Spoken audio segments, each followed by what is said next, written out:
ಸೂರಮ್ಮ ಅವ್ರಿಗೋಸ್ಕರ ಕಾದೆ ನಾನು. ಸೂರಮ್ಮ ಯಾರು ಅಂತ ತಿಳ್ಕೊಳಕ್ಕಾಗ್ಲಿಲ್ಲ. ವೇದವತಿ ಅನ್ನೋರು ಗಂಡ್ ಮಗುಗೆ ಜನ್ಮ ಕೊಟ್ಟಿದಾರಂತಲ್ಲ, ಆ ಮಗುನ ನನ್ ಮಗಳು ಪಕ್ಕದಲ್ಲಿಟ್ಟು ಸತ್ತೋಗಿರೋ ಮಗುನ ಅವ್ರ ಪಕ್ಕದಲ್ಲಿಟ್ಬಿಡಿ.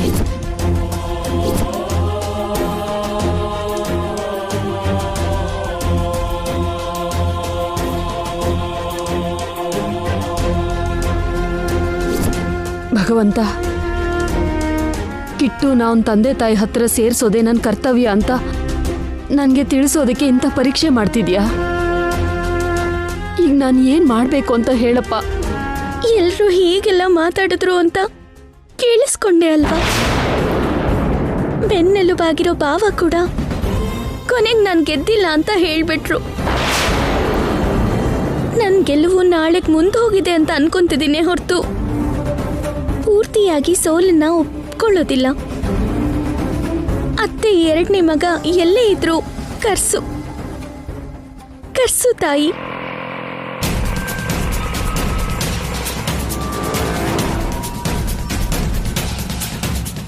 ಸೂರಮ್ಮ ಇಲ್ಲೇ ಇದ್ದಾಳೋ ಇಲ್ಲ ನನ್ನ ಹುಡುಕಿ ಹೊರಟೋಗ್ಬಿಟ್ಲು.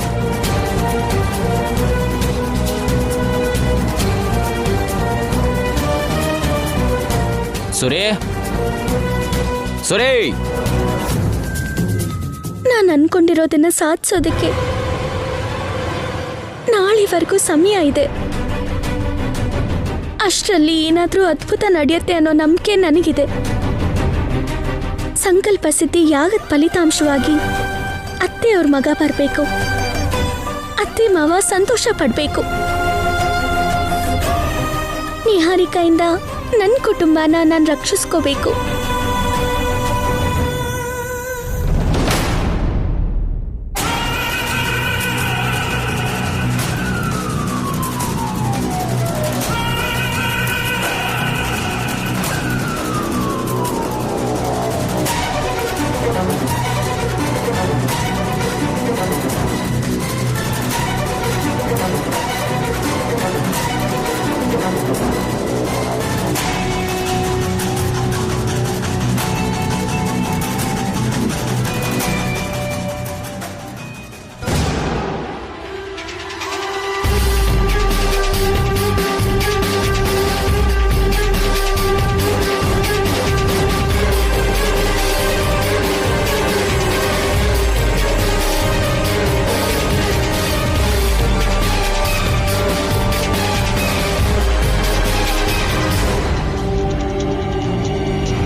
ಕೊಟ್ಟಿರೋ ಮಾತ್ ಪ್ರಕಾರ 3 ಗಂಟು ತೆಗೆಯೋದಕ್ಕೆ 3 ಗಂಟು ಕಟ್ಟಿರುವವನ್ನ ಬಿಡೋದಕ್ಕೆ ಸಿದ್ಧಪಟ್ಟು ಈ ವಿವಾಹ ಬಂಧನ ರದ್ದು ಮಾಡ್ಕೋತಿದ್ದೀನಿ.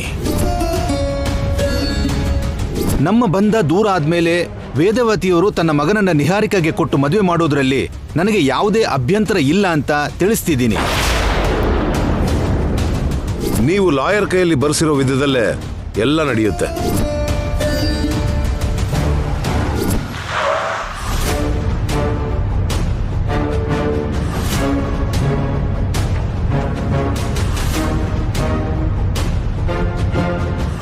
ಲಾಯರ್ ಅವ್ರೆ, ಹೇಳಿ ಮೇಡಮ್.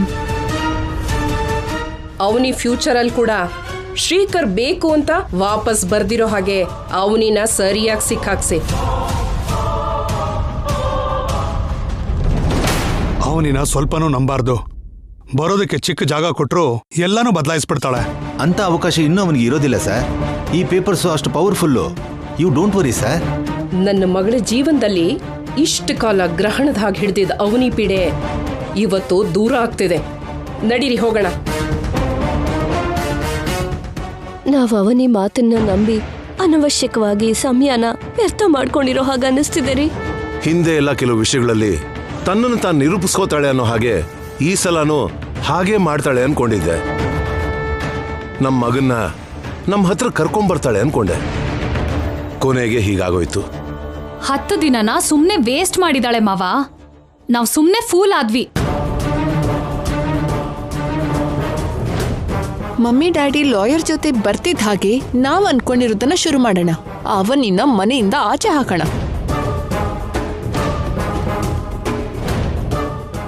ಅಲ್ನೋಡಿ ಬಂದ್ರು.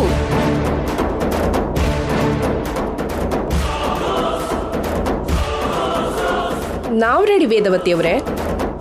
ಅವನಿನ ಶ್ರೀಕರ್ನ ಕರೀರಿ. ಇನ್ನು ತಡ ಮಾಡ್ದೇನೆ ಪ್ರಾಸೆಸ್ ಶುರು ಮಾಡೋಣ. ಅವನಿ, ಶ್ರೀಕರ್ ಹೊರಗಡೆ ಬನ್ನಿ.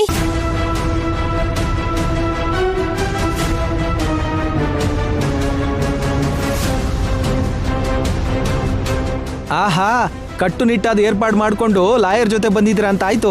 ಹೌದು, ಅನ್ಕೊಂಡಿರೋ ಪ್ರಕಾರ ಎಲ್ಲ ಟೈಮ್ ಟು ಟೈಮ್ ನಡೆದ್ರೆ ಒಳ್ಳೇದಲ್ವಾ? ಹೌದೌದು.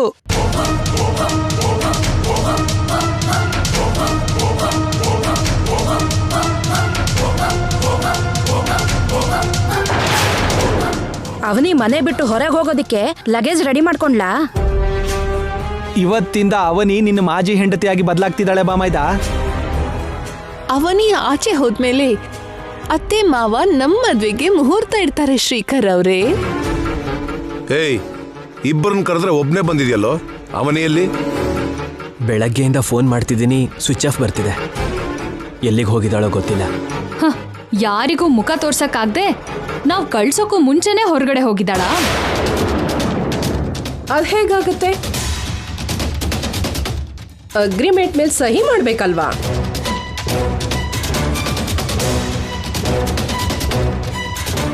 ಸೈನ್ ಮಾಡ್ದೇನೆ ಓಡ್ ಹೋಗಿದ್ದಾಳೆ ಅಂದ್ರೆ ಫ್ಯೂಚರ್ನಲ್ಲಿ ನನ್ನ ಗಂಡ ಅಂತ ಲೀಗಲ್ ಆಗಿ ಬರ್ತಾಳೆ ಅಲ್ವಾ?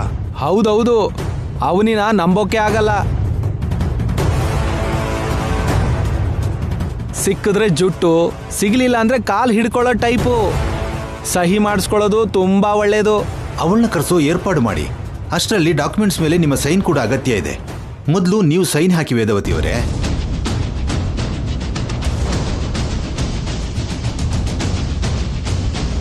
ಸೈನ್ ಮಾಡ್ಬೇಕಾಗಿರೋದು ಅವ್ನಿ ಅಲ್ವಾ?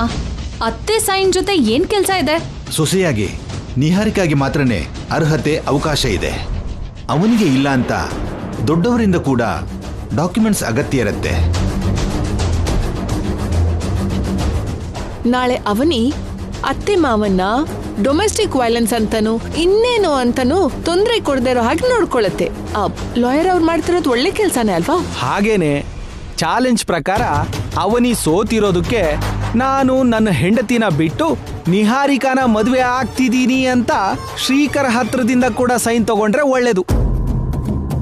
ಸರ್, ಎಲ್ಲ ರೀತಿಯಿಂದನೂ ನನ್ನ ಏರ್ಪಾಡಿನಲ್ಲಿ ನಾನಿದ್ದೀನಿ. ಯಾರ್ಯಾರಿಂದ ಸಹಿ ಶೇಖರಿಸಬೇಕೋ ನನ್ಗೆ ಗೊತ್ತು. ಮೊದಲು ವೇದವತಿಯವರಿಂದನೇ ಶುರು ಮಾಡೋಣ. ಇನ್ಯಾಕ್ ತಡ? ಪೆನ್ನು ಅಗ್ರಿಮೆಂಟ್ ಕೊಡಿ. ಎಲ್ಲಿ ಸೈನ್ ಮಾಡಬೇಕೋ ವೇದವತಿ ಅವರಿಗೆ ಹೇಳಿ.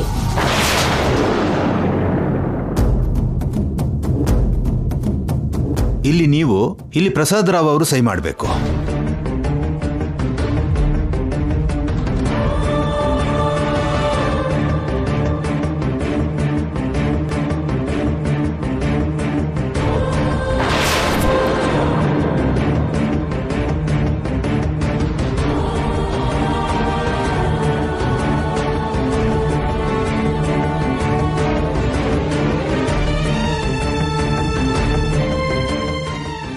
ಒಂದ್ ನಿಮಿಷ ಅತ್ತೆ.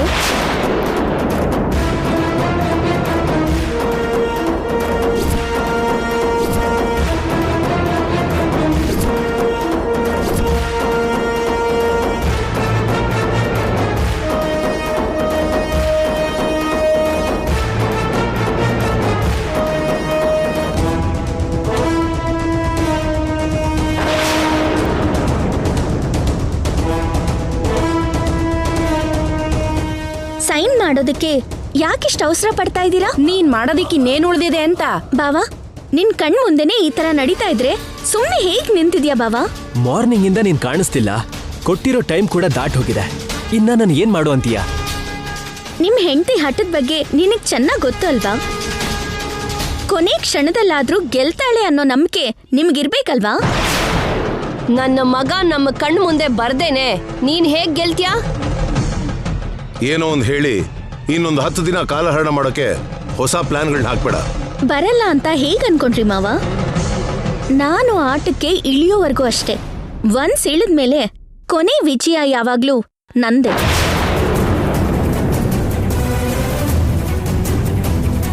ಮಾತು ಕೋಟಿ ದಾಟ್ತಾ ಇದೆ. ಮೊದಲು ವಿಷಯ ಏನ್ ಹೇಳು.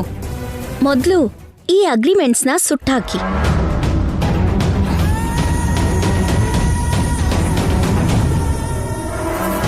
ಅತ್ತೆ ಅವ್ರ 2ನೇ ಮಗನ್ನ ನಮ್ಗೆ ಯಾರಿಗೂ ತೋರಿಸ್ತೇನೆ ಮೊದ್ಲೇ ವಿಕ್ಟ್ರಿ ಸೆಲೆಬ್ರೇಷನ್ಸ್ ಮಾಡ್ಕೋತಿದ್ಯಾ. ನಿನ್ಗೆ ಇದು ಸರಿ ಅನಿಸ್ತಿದ್ಯಾ? ನೀನ್ ನಿಜವಾಗ್ಲೂ ನನ್ನ 2ನೇ ತಮ್ಮನ್ನ ಕರ್ಕೊಂಡ್ ಬಂದಿದ್ರೆ ತೋರ್ಸು, ಅಗ್ರಿಮೆಂಟ್ ನಿಜವಾಗ್ಲೂ ಸುಟ್ಟಾಕ್ತೀವಿ. ನೀವೆಲ್ಲ ಕಾತುರದಿಂದ ಕಾಯ್ತಿರೋದಕ್ಕೋಸ್ಕರ ಈಗ ವಿಷಯನ ರಿವೀಲ್ ಮಾಡ್ತೀನಿ. ಟೈಟಲ್ಸ್ ಬೇಡ, ಸಿನಿಮಾ ತೋರ್ಸು ಮೊದಲು. ಸುಬ್ಬಯ್ಯ ಅವರೇ,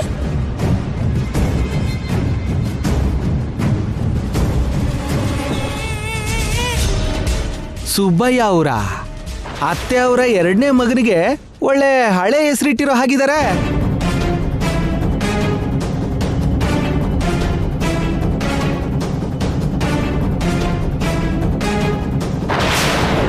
ಬನ್ನಿ.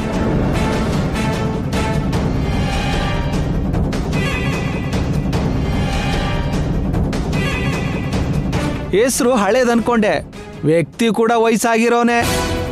ಅತ್ತೆ ಅವರ 2ನೇ ಮಗ ಇವನಾ? ಏನಾದ್ರೂ ರೋಗ ಬಂದು ಹೀಗಾಗಿದಾನ ಏನು?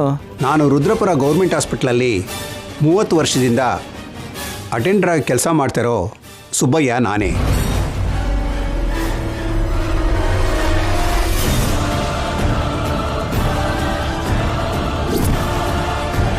ಸುಬ್ಬಯ್ಯ, ಡಾಕ್ಟರ್ ಅವ್ರು ಬರೋಕೆ ಇನ್ನೂ ಎಷ್ಟೊತ್ತಾಗುತ್ತೆ?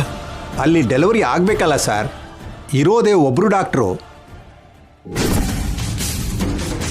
ನನ್ನ ಮೊದಲನೇ ಹೆಜ್ಜೆ ರುದ್ರಪುರದಲ್ಲಿ ಇಟ್ಟಾಗ ನಾನು ಭೇಟಿ ಮಾಡಿದ ಮೊದಲನೇ ವ್ಯಕ್ತಿ ಸುಬ್ಬಯ್ಯ ಅವರು. ನನ್ನ ಎನ್ಕ್ವೈರಿ ಸ್ಟಾರ್ಟ್ ಆಗಿತ್ತು ಇವ್ರ ಹತ್ರದಿಂದ. ಸರ್, ನಾನು ಗುರ್ತಿಡಿದ್ರ ಸರ್? ಗುರ್ತಿಡಿದೆ.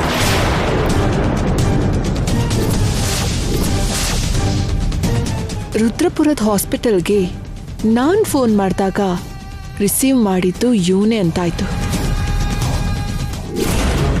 Hello, ರುದ್ರಪುರ government ಹಾಸ್ಪಿಟಲ್ಲಾ? ಹೌದಮ್ಮ. 25 ವರ್ಷದ ಹಿಂದೆ ಡೆಲಿವರಿ ಆಗಿರೋ ಡೀಟೇಲ್ಸ್ ನಿಮ್ಮ ಹತ್ರ ಇದೆಯಾ? 5 ವರ್ಷ ಹಿಂದಿದ್ದು ಸಿಗೋದೇ ಕಷ್ಟನಮ್ಮ. ನೀನು 25 ವರ್ಷ ಹಿಂದಿನ ಮಾತು ಕೇಳ್ತಾ ಇದ್ದೀಯ. ಅಂದ್ರೆ ಸಿಗಲ್ಲ ಅಂತೀರಾ? ಹೌದು. ನಾನ್ ಡೇಟಾ ಕೇಳಿದ್ರೆ ಇಲ್ಲ ಅಂತ ಹೇಳಿ ಅವನಿಗೆ ಮಾತ್ರ ಹೆಡ್ ನರ್ಸ್ ಫೋಟೋ ಕೊಟ್ಟಿದ್ದಾನೆ. ವೇದವತಿಯವ್ರ ಮಗನ್ ಕರ್ಕೊಂಡು ಬರ್ತೀನಿ ಅಂತ ಹೇಳಿದ್ದೆ.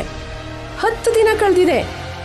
ಇವಾಗ ನೇರವಾಗಿ ಬಂದು ಅಟೆಂಡರ್ನ ಕರ್ಕೊಂಬಂದಿದ್ದೀನಿ, ಕಾಂಪೌಂಡರ್ನ ಕರ್ಕೊಂಬಂದಿದ್ದೀನಿ ಅಂತ ಯಾರನ್ನೋ ತೋರಿಸ್ತಿದ್ಯಲ್ಲ, ಯಾಕೆ? ನಮ್ಮನ್ನೆಲ್ಲ ಯಾವುದೋ ರೀತಿಲಿ ಡೈವರ್ಟ್ ಮಾಡಬೇಕು ಅಂತ ನೋಡ್ತಿದ್ದಾಳೆ. ಅವನಿನ ಮಣ್ಣನ ಬಗ್ಗೆ ತಿಳ್ಕೊಳ್ಳೋದಕ್ಕೆ ಶುರು ಮಾಡಿರೋ ಪ್ರಯತ್ನ ಒಂದು ಯಜ್ಞದ ಹಾಗೆ. ಸ್ವಲ್ಪ ಯೋಚನೆ ಮಾಡಿ ಮಾತಾಡಿ, ಸಹನೆಯಿಂದ ಇರಿ. ಥ್ಯಾಂಕ್ಸ್ ಬಾವಾ. ಇವಾಗ ನೀವು ಏನು ಪ್ರೂವ್ ಮಾಡಬೇಕು ಅಂದ್ಕೊಂಡಿದ್ದೀರಾ?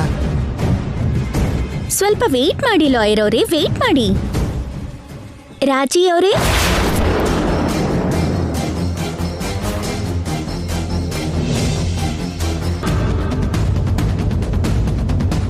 ರಾಜಿನ ನನ್ನ ಕಡೆಯವ್ರ ಹತ್ರ ಹೇಳಿ ಕಿಡ್ನಾಪ್ ಮಾಡಿಸಿದ್ದೆ ಅಲ್ವಾ? ಮತ್ತೆ ಅವನಿ ರಾಜಿ ಅಂತ ಕರೀತಿದ್ದಾಳೆ.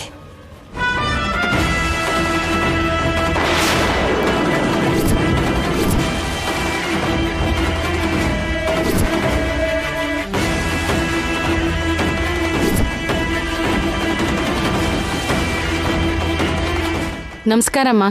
ನಮಸ್ಕಾರ ಯಜಮಾನ್ರೆ.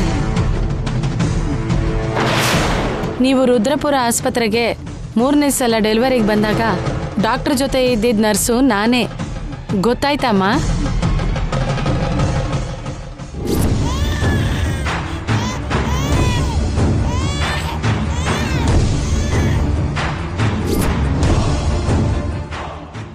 ನೆನ್ಪಕ್ ಬಂದ್ರಿ?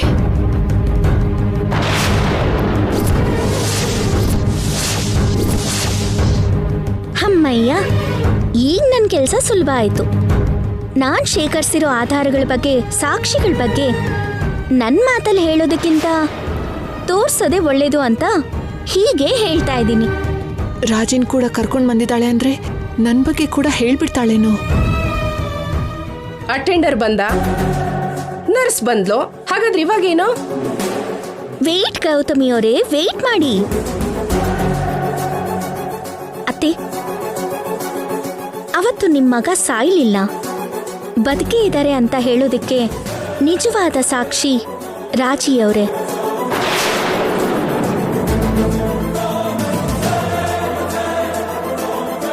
ಅವತ್ ಏನ್ ನಡೀತು ಅಂತ ರಾಜಿಯವ್ರ ಮಾತಲ್ಲೇ ಕೇಳಿಸ್ಕೊಳ್ಳಿ. ನೀವು ಡೆಲಿವರಿಗೆ ಬಂದಿನಾನೆ ಪಕ್ಕದ ಊರಿಂದ ಸರೋಜಾ ಅನ್ನೋರು ಡೆಲಿವರಿಗೆ ಅದೇ ಆಸ್ಪತ್ರೆಗೆ ಬಂದಿದ್ರು. ನೀವು ಗಂಡು ಮಗುಗೆ ಜನ್ಮ ಕೊಟ್ಟಾಗ್ಲೇ ಸರೋಜಾನು ಗಂಡು ಮಗುಗೆ ಜನ್ಮ ಕೊಟ್ಟಿದ್ಲು. ಆ ಮಗು ಸತ್ತೋಯ್ತು.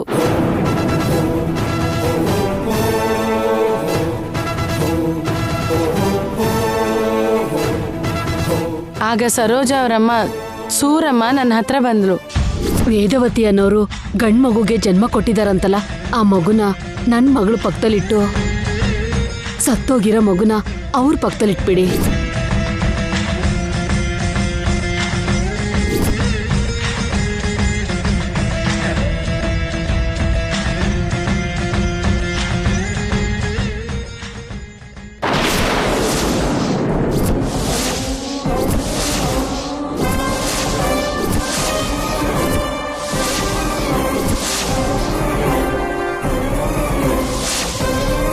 ಆ ದಿನ ದುರಾಸೆಯಿಂದ ನಿಮ್ಮ ಮಗುನ ಬದಲು ಮಾಡಿದೆ. ಒಂದು ತಾಯಿಗೆ ನ್ಯಾಯ ಕೊಡ್ಸೋದಕ್ಕೋಸ್ಕರ ಇನ್ನೊಂದು ತಾಯಿಗೆ ಅನ್ಯಾಯ ಮಾಡಿದೆ.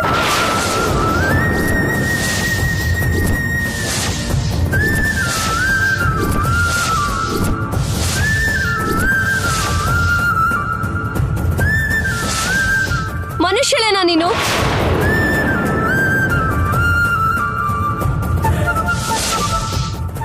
ಹೆಣ್ಣೇನಾ ನೀನು? ಪವಿತ್ರವಾದ ವೃತ್ತಿಲಿದ್ದು ಅಂತ ಪಾಪದ ಕೆಲಸ ಮಾಡಿದ್ಯಾ. ದೈವ ಸಮಾನವಾಗಿರೋ ವೃತ್ತಿಗೆ ದ್ರೋಹ ಮಾಡಿ ನನ್ನ ಮಗನ್ನ ನನ್ನಿಂದ ದೂರ ಮಾಡಿದ್ಯಾ. ನನ್ನನ್ನ ಕ್ಷಮಿಸಿ ವೇದವತಿಯವರೇ. ಕ್ಷಮಾಪಣೆ? ನಿನ್ನಂತ ಪಾಪಿಗೆ ಕ್ಷಮಾಪಣೆನಾ? ಕ್ಷಮಾ ಭಿಕ್ಷೆಗೂ ಅರ್ಹತೆ ಇಲ್ಲ ನಿನಗೆ. ಆವತ್ತು ನೀನ್ ನನ್ನ ಹತ್ರ ಬಂದು ನನ್ನ ಮಗು ಸತ್ತೋಯ್ತು ಅಂತ ಹೇಳ್ದಾಗ್ಲೇ ನನ್ನ ಎದೆ ನಿಂತಾಗೋಯ್ತು ನನಗೆ. ಆ ವಿಷಯನ ನನ್ನ ಹೆಂಡತಿ ಹತ್ರ ಹೇಳೋಕೆ ಎಂತ ನರಕ ಅನುಭವಿಸಿದೀನಿ ಗೊತ್ತಾ ನಾನು.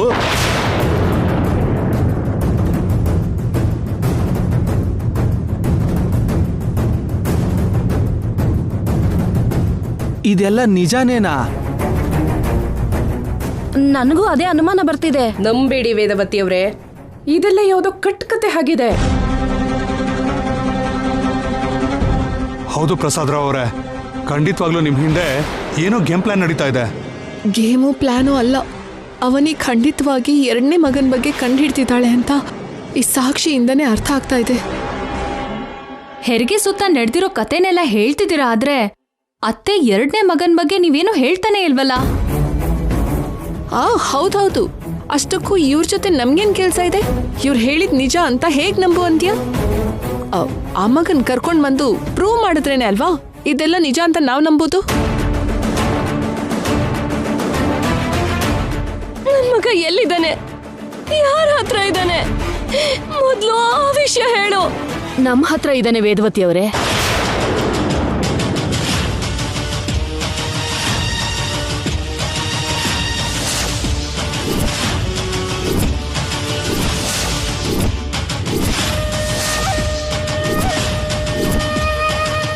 ಅವರೇ ಸೂರಮ್ಮ.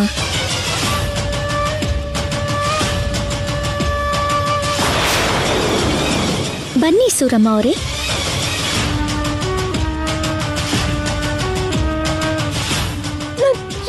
ನನ್ ಮಗ ನಿನ್ ಹತ್ರ ಇದ್ದಾನಾ?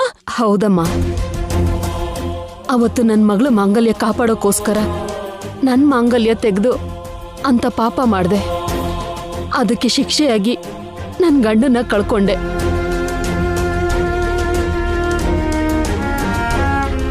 ಪಾಪಿ ಚಿರಾಯು ಅಂತಾರಲ್ಲ, ಅದಕ್ಕೆ ನಾನು ಇಷ್ಟು ದಿವಸ ಬದುಕಿದ್ದೀನಿ.